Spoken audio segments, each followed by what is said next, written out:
Hello students, today I will teach you the second chapter of history Sultan of Delhi. कई किताबों में आप दिल्ली सल्तनत के नाम से इस चैप्टर को पढ़ते हैं। हमने आपको बताया था पिछले वीडियो में कि किस तरह से मेडिएवल पीरियड को दो भागों में बांटा गया है, अर्ली मेडिएवल पीरियड और लेटर मेडिएवल। हम आपको ये भी बताए थे कि अर्ली मेडिएवल पीरियड जो है 7वीं शताब्दी से लेकर के 13वीं शताब्दी तक के जो कालखंड है, जो टाइम पीरियड है, उसको अर्ली मेडिएवल पीरियड कहते हैं। और 14वीं शताब्दी से लेकर के 18वीं शताब्दी के उत्तरार्ध का जो समय होता है उसको हम लेटर मेडिएवल पीरियड कहते हैं। तो लेटर मेडिएवल पीरियड की शुरुआत जहां से होती है वहीं से दिल्ली सल्तनत की भी शुरुआत होती है। आपको बता चुके हैं कि मोहम्मद गोरी 1191 ईस्वी में पृथ्वीराज चौहान के खिलाफ तराइन की लड़ाई में हार गया था, लेकिन 1192 ईस्वी में जब वो दोबारा आया तो इस लड़ाई में, तराइन की लड़ाई में पृथ्वीराज चौहान की हार हो गई, क्योंकि पृथ्वीराज चौहान के आंख में तीर लग गया था, उनके दोनों आंख खत्म हो गए थे और इस कारण से उनकी हार हो गई थी। और इस हार के बाद भारत में मोहम्मद गोरी चंदावर की लड़ाई को भी जीता 1197 ईस्वी में, जिसमें उसने जयचंद को हराया जो कन्नौज का राजा था, और फिर वह भारत से लौट करके चला गया। लेकिन उसके मरने के बाद, उसने मरने से पहले अपना एक उत्तराधिकार भारत में छोड़ गया था और भारत के जो भी क्षेत्र उसने जीते थे वह अपने एक स्लेव जिसका नाम कुतुबुद्दीन ऐबक था उसको सौंप करके गया था। ये कुतुबुद्दीन ऐबक एक स्लेव था। स्लेव किसे कहते हैं? देखिए, ये जो स्लेव होते हैं ये गुलाम होते हैं। पहले के जमाने में आदमी की खरीद बिक्री होती थी। जो अमीर व्यापारी या जो राजा होते थे वो गरीब घर के लोगों से उनके बच्चे को खरीद लेते थे, और गरीब घर के लोग चूंकि बच्चे तो पैदा हो जाते थे, उनको पालने पोषने में समर्थ नहीं होते थे, तो वो 1.5, 2, 3 साल के हुए बच्चे को बेच देते थे। जब उस समय जब बच्चे अपने परिवार को पहचान नहीं पाता था, 2 साल, 2.5 साल, 3 साल के उम्र में बेच देते थे। तो ऐसे ही लोग को स्लेव कहा जाता था। ये जो स्लेव होते थे वो अपने राजा के प्रति ज्यादा निष्ठावान होते थे, क्योंकि वो अपने माता पिता के बारे में कोई जानकारी नहीं होती थी और वो अपने राजा को ही अपना माता पिता, अपना सब कुछ समझ लेते थे।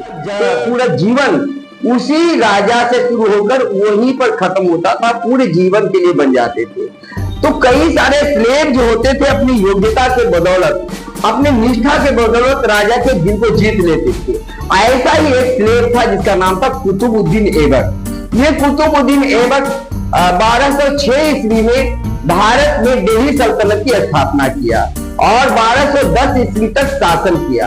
इसने कई सारे क्षेत्रों को जीता और इस सल्तनत की शुरुआत की, लेकिन 1210 ईस्वी में इसकी मृत्यु हो गई और इसकी मृत्यु के बाद इल्तुतमिश, शमसुद्दीन इल्तुतमिश भारत का राजा बना। मैं कुतुबुद्दीन ऐबक के कई सारे जीत के अलावे एक प्रमुख जो काम था वो ये था कि उन्होंने कुतुब मीनार का निर्माण शुरू किया था।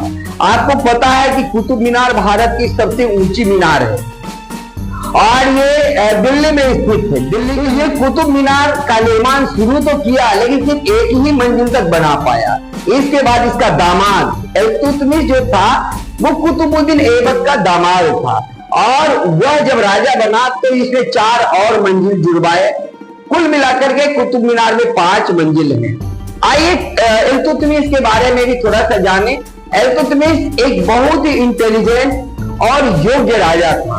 उसने सबसे पहले 40 अपने विश्वस्त लोगों को अपने मंत्री बनाया, जिसको चौगान कहते हैं।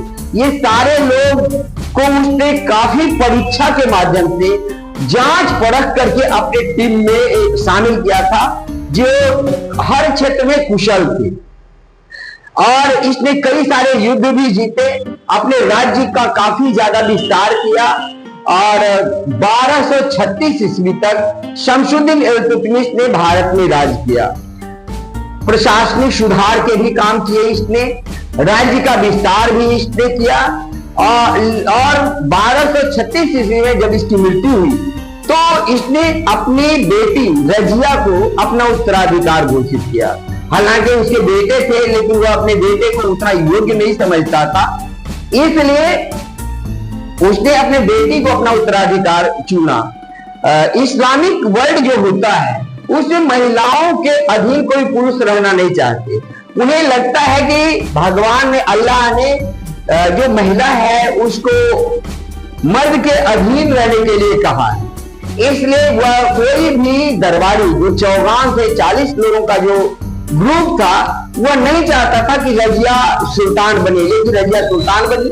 रजिया एक ऐसी महिला थी जो मर्दों जैसी कपड़े पहनती थी, काफी तेज बुद्धि की थी।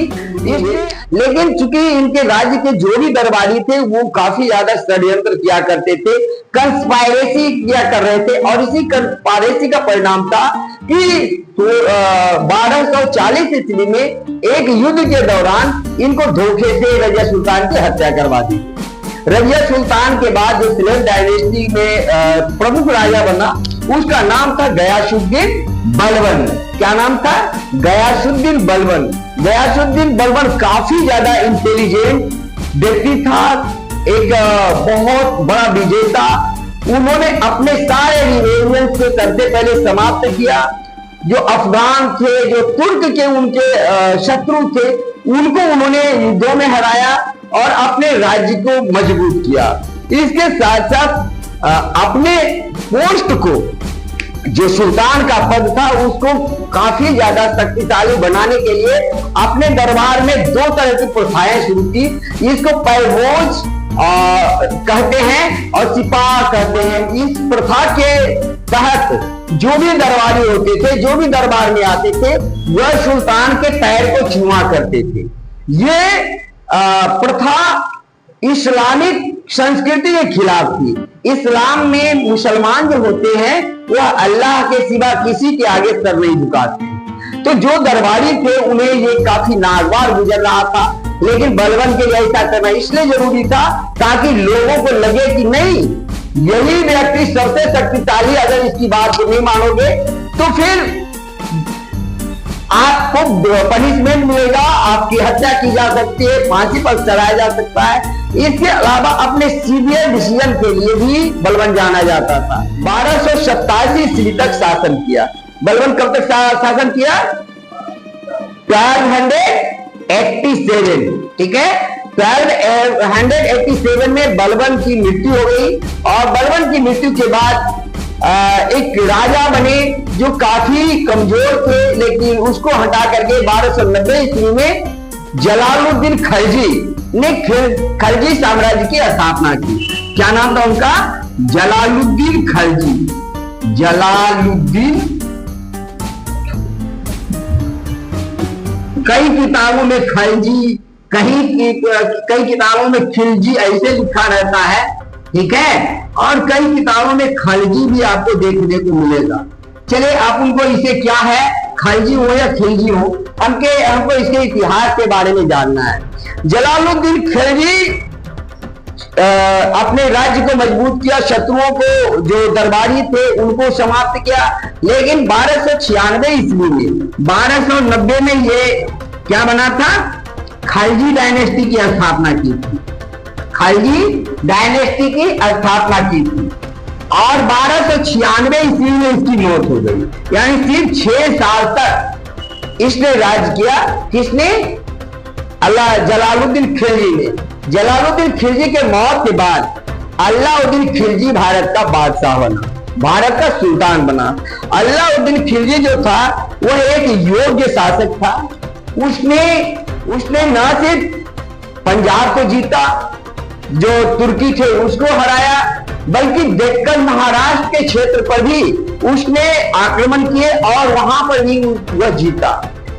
और सबसे बड़ी बात यह थी कि यह जहां जीतता था तो रणथंभौर को जीता, राजस्थान के चित्तौड़गढ़ और रणथंभौर को जीता।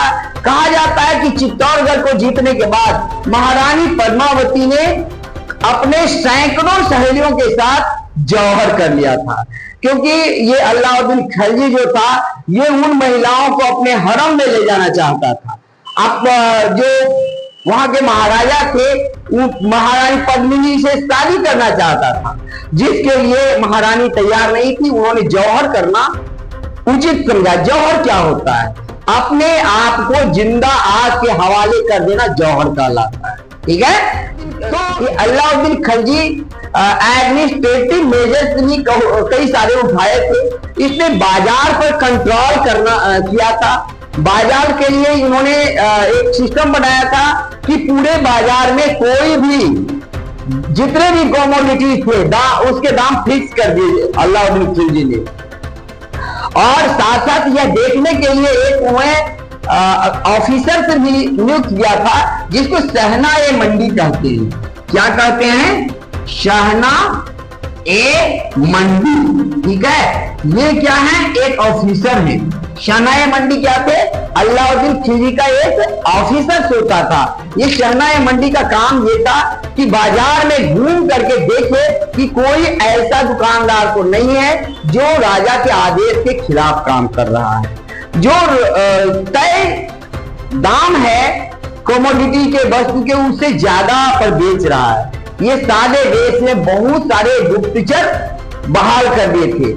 अलाउद्दीन की खिलजी की सफलता का एक बड़ा कारण था कि इसने बहुत सारे स्पाई जिसको जासूस बहाल कर रखे थे। इनके जासूस सारे देश में हर जगह मौजूद होते थे। कहीं पर भी अगर उसको ये महसूस होता था राजा के खिलाफ कोई षड्यंत्र की बू आती थी तो राजा को बता देता था। तो ऐसा सिस्टम अलाउद्दीन खिलजी ने भी बना रखा था ताकि कोई भी उसके खिलाफ हो तो राजा को पता चल जाए। ये गुप्तचर आंख और कान होते हैं किसी भी राजा के, और इसकी सफलता में एक बड़ा योगदान था। अलाउद्दीन खिलजी ने टैक्स भी बढ़ाया था और अपने एडमिनिस्ट्रेटिव मेजर्स उठाए थे। इतिहास में अलाउद्दीन खिलजी को एक बहुत ही योग्य शासक के रूप में नाम लिया जाता है। अलाउद्दीन खिलजी की मृत्यु 1316 ईस्वी में हो गई और 1316 ईस्वी के बाद उसके जो राजा बने वो काफी कमजोर राजा थे और उस 1320 ईस्वी में खिलजी डायनेस्टी को समाप्त करके गयासुद्दीन, देखिए गयासुद्दीन बलवंत था और ये गयासुद्दीन तुगलक था। इसने तुगलक राजवंश की नींव डाली। ठीक है, तुगलक राजवंश की नींव डाली। और देखिए कोई भी जब राजा बनता था ना तो सारे लोग जो पहले राजा के प्रति समर्पित होते थे वो तो या तो अपनी आस्था बदल लेते थे या उनके खिलाफ षड्यंत्र करने लगते थे। उन्हें लगता था कि हम भी इस पोस्ट पर आने का मौका मिल गया। तो सबसे पहले इन रिबेलियन को कुचलना महत्वपूर्ण होता था। तो जलालुद्दीन इसके बाद जो तुगलक था गयासुद्दीन तुगलक, उसने कुछ बहुत तो नहीं कर सका, लेकिन उनका एक बेटा था जो जिसका नाम था मोहम्मद बिन तुगलक। क्या नाम था? मोहम्मद बिन तुगलक। ये मोहम्मद बिन तुगलक जो है पूरे दिल्ली सल्तनत के दौरान सबसे ज्यादा पढ़ा लिखा व्यक्ति था। यह एक फिलोसफर था, यह एक साइंटिस्ट था, यह एक आर्किटेक्ट था, यह एक मैथमेटिशियन था, यह कई भाषाओं के जानकार था। यह उर्दू जानता था, फारसी जानता था, अरबी जानता था और तो और संस्कृत पर में भी इसकी गहरी पकड़ थी।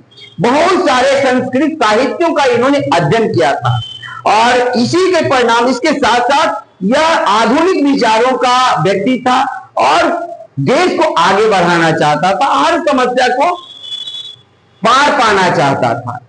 इसके दरबार में एक मोरक्को का व्यक्ति, यात्री, ट्रेवलर जिसका नाम इब्न बतूता था वो आया और कई सालों तक मोहम्मद बिन तुगलक के राज दरबार में रहा। उसने मोहम्मद बिन तुगलक के बारे में काफी सारी बातें लिखी है। मोहम्मद बिन तुगलक एक इनोवेटिव आइडिया का आदमी था, कुछ नया करना चाहता था, इसीलिए इसने सबसे पहला एक जो कदम उठाया, हालांकि इसका कोई भी प्लान सफल नहीं हुआ। पहला जो कदम इसने उठाया वो था कि अपने देश की राजधानी को दिल्ली से हटा करके महाराष्ट्र के देवगिरी या दौलताबाद ले जाने का प्लान बनाया। इसको लगता था कि अगर हम दौलताबाद में अपनी राजधानी बनाएंगे तो नॉर्थ और साउथ दोनों के बीच बैलेंस बना पाएंगे। वो बीच का जगह था जहां से दक्षिण भारत और उत्तर भारत दोनों पर कंट्रोल किया जा सकता था। साथ साथ इसे लगा कि अगर हम दौलताबाद या देवगिरी में राजधानी बनाते हैं तो मंगोल आक्रमण से बच जाएंगे। लेकिन कहते हैं ना कि कोई योजना जल्दबाजी में नहीं बनानी चाहिए। आप योजना बना तो लिए, उसके प्लस और माइनस दोनों को देखिए कि उसको बनाने में क्या क्या परेशानी आएगी और उसके क्या क्या फायदे होंगे। फायदे तो आपको पता चल रहा ये होंगे, लेकिन ये जमीन पर कितना अच्छे ढंग से काम कर पाएगा, इसने इस बात को सोचे बगैर योजना तो बना ली। ये देवगिरी जाकर देखा नहीं कि वहां की स्थिति क्या है। देवगिरी महाराष्ट्र में पड़ता है, जिसको जहां जो एक पठारी रीजन है ना। आपने डेक्कन प्लेटिव रीजन के बारे में ज्योग्राफी में पढ़ा ही है, तो डेक्कन प्लेटिव रीजन में का वो जो क्षेत्र है और फिर दिल्ली से काफी दूर है। इसकी योजना अच्छी थी या बुरी थी, उसके बजाय ये कहना कि इसने इस योजना को गलत ढंग से इंप्लीमेंट किया था, यह कहना ज्यादा उचित होगा। इसने दिल्ली के सभी नागरिकों को कहा कि आप सभी मिलकर के सबको कहां चलना है, देवगिरी जाना है, वहीं पर रहना है। तो वहां से सभी पॉपुलेशन, सभी लोगों को भी वहां ले गए। रास्ते में जाते जाते गर्मी से, बरसात से, चूंकि उस समय कोई रेलवे तो था नहीं कि ट्रेन बैठी और चले गए। आज ट्रेन से भी जाएंगे तो 2 दिन दिल्ली से लगता है जाने में। कहां अगर साधारण से जाएंगे, वंदे भारत की बात मैं नहीं कर रहा हूं, तो आपको कम से कम 2 दिन लग जाएंगे। और पैदल जाने में कितना समय लग सकता था। लाखों के लोग होंगे पूरे दिल्ली में, करोड़ों नहीं तो लाखों तो जरूर होंगे उस समय भी, तो लाखों लोगों को ले जाना संभव नहीं था। तो जब ये ले जा रहे थे, इनको परेशानी, वहां पहुंचे तो देखा वहां कुछ न खाने की व्यवस्था है, न रहने की व्यवस्था है, चारों तरफ बीमारियां फैल गई। क्योंकि अब देखिए सैनिटेशन की व्यवस्था नहीं होगी, लोग जहां तहां, आप बाजार जब मेला में जाते हैं तो देखते हैं कि कितनी गंदगी होती है, क्योंकि अचानक वहां लोग पहुंच जाते हैं। जितना लोग पहुंच जाते हैं उतना शौचालय की व्यवस्था नहीं होती, पानी की व्यवस्था नहीं होती, तो क्या होता है, उस गंदगी से बीमारी फैलने का डर रहता है। वहां भी ऐसा हुआ, बीमारी फैल गई और फिर इसने आदेश दिया कि नहीं चलो फिर से दिल्ली चलो। अब ऐसे में दिल्ली फिर आना कितना कठिन काम था। समझ, 1-2 आदमी, 10, 100-200 आदमी नहीं थे, हजारों लाखों लोगों को लाना ले जाना कितना कठिन काम था, जबकि उस समय ट्रांसपोर्ट की व्यवस्था नहीं थी। ऐसे में क्या हुआ कि ये सभी लोग, कौन जो लोग उनके साथ गए थे, बहुत संख्या में उनकी मृत्यु हो गई और इनकी प्रतिष्ठा गिर गई। दूसरा, इसका एक और निर्णय जो विवादास्पद निर्णय था कि गंगा जमुना द्वार के क्षेत्र में इसने टैक्स बढ़ा दी थी। और ये जो टैक्स बढ़ाया, उस समय बढ़ाया जबकि वहां अकाल आ गया था, यानी बारिश नहीं हुई थी और अकाल आ गया था। किसानों के पास ही नहीं थे अनाज, अब अनाज है नहीं और कह रहा है कि अब हम 10 क्विंटल अनाज अगर हम पैदा करेंगे तो 5 क्विंटल टैक्स देंगे, अगर हम एक भी अनाज उपजाए नहीं तो टैक्स क्या देंगे। सीधी सी बात, जनता ने वहां की विद्रोह कर दिया। फलतः राजा को अपना ये प्रस्ताव भी वापस लेना पड़ा, यानी जो जो कदम इसने उठाया सब में ये फेल होता चला गया। इसके अलावे एक और इसने कदम उठाया टोकन करेंसी का। इसने तांबे के सिक्के चलाए और कहा कि तांबा का सिक्का और चांदी का सिक्का का वैल्यू एक होगा। लोग बेवकूफ थे नहीं, उन्होंने नकली सिक्के घर में बनाने लगे और उसे एक्सचेंज करने लगे। राजा का और जो व्यापारी था वो सिक्के को लेने के लिए तैयार नहीं था। राजा के पास, चूंकि वो राजा का मुहर लगा वो सिक्का था, राजा को लेना था। राजा के सारे चांदी के बदले में तांबे के सिक्के का ढेर लग गया। इस तरह जो तुगलक का खजाना था वो खाली हो गया। कुल मिलाकर के कहें तो यह भले इसकी सोच काफी अच्छी थी, योजनाएं अच्छी थी, लेकिन जल्दबाजी में बनाई गई योजना थी और इम्प्लीमेंटेशन सही ढंग से नहीं हुआ। इस कारण हर जगह फेल हुआ और इतिहास में मोहम्मद बिन तुगलक को पगला बादशाह के नाम से भी जाना जाता है। इतिहास में लोग पगला बादशाह के नाम से जानते हैं। एक खुसरो नाम के इतिहासकार हैं, वो कहते हैं कि इसने अपने जो माली था उसको मंत्री बना दिया था, जो नाई था उसको मंत्री बना दिया था, जो जो इसके पास रहता था उसको मंत्री बना दिया था। बताइए, नाई कितना ही अच्छा हो वो राज का चला सकता है क्या?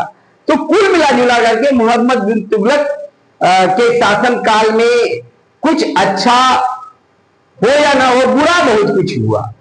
कुछ अच्छा हो या ना हो, बुरा बहुत कुछ हुआ। फिरोज शाह तुगलक डायनेस्टी का अंतिम सबसे महान राजा था।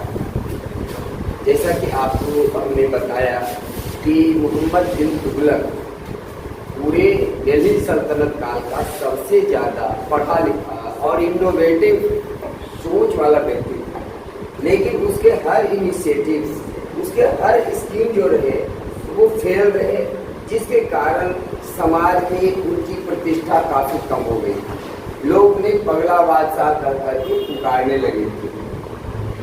तो जब फिरोज शाह तुगलक राजा बना तो इसके सामने सबसे बड़ी चुनौती थी अपने पिता के उस इमेज को खत्म करना, और इन्होंने पब्लिक का विश्वास जीतने के लिए, जो कोर्ट के दरबारी थे उनके विश्वास जीतने के लिए कई सारे वेलफेयर के कदम उठाए, जन कल्याण के काम किया, जिससे कि इनकी प्रतिष्ठा बढ़ी।